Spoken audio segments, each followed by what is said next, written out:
বাংলাদেশ ব্যাংকের রিজার্ভ থেকে আবারও অর্থ চুরি হয়েছে বলে ভারতের একটি নিউজ পোর্টাল সংবাদ প্রকাশ করেছে।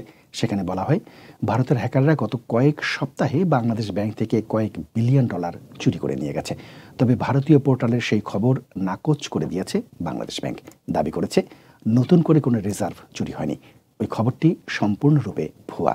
মঙ্গলবার ভারতীয় গণমাধ্যম নর্থ ইস্ট নিউজে রিজার্ভ চুরির বিষয়ে খবরটি প্রকাশিত হয়। এরপর মতিঝিলের ব্যাংকপাড়া, সামাজিক যোগাযোগ মাধ্যম সহ বিভিন্ন মহলে ব্যাপক আলোচনা শুরু হয়। অনেকে এই তথ্যের সত্যতা যাচাইয়ে বাংলাদেশ ব্যাংকের সঙ্গে যোগাযোগ করেন। পরে কেন্দ্রীয় ব্যাংকের পক্ষ থেকে আনুষ্ঠানিক বিবৃতি দেওয়া হয়।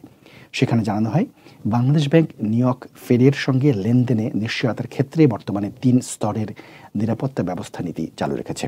ফলে যে তথ্য প্রকাশ করা হয়েছে তা সঠিক নয়।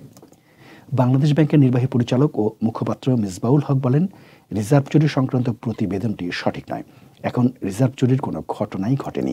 ভারতের ওই নিউজ পোর্টালের প্রতিবেদনে বলা হয়, অজ্ঞাত পরিচয়ের সন্দেহভাজন ভারতীয় হ্যাকাররা ডিজিটাল উপায়ে প্রায় 1 সপ্তাহ আগে বাংলাদেশ ব্যাংক থেকে কয়েক বিলিয়ন ডলার চুরি করেছে। দুই দেশের নিরাপত্তা সংস্থাগুলো চাঞ্চল্যকর এ চুরির বিষয়ে অবগত আছে এবং তারা নীরবে এ ঘটনার তদন্ত করছে। এতে আরও বলা হয়, এমন একটি সময়ে বাংলাদেশ ব্যাংকে হ্যাকিংয়ের ঘটনাটি ঘটেছে যখন বাংলাদেশের বৈদেশিক মুদ্রার রিজার্ভ তলানিতে রয়েছে। কিছু কর্মকর্তারা সন্দেহ করছেন, রিজার্ভ চুরির খবরটি একক হতে পারে। এটি আমদানি বিল নিষ্পত্তিতে চরম অসুবিধা সৃষ্টি করতে পারে।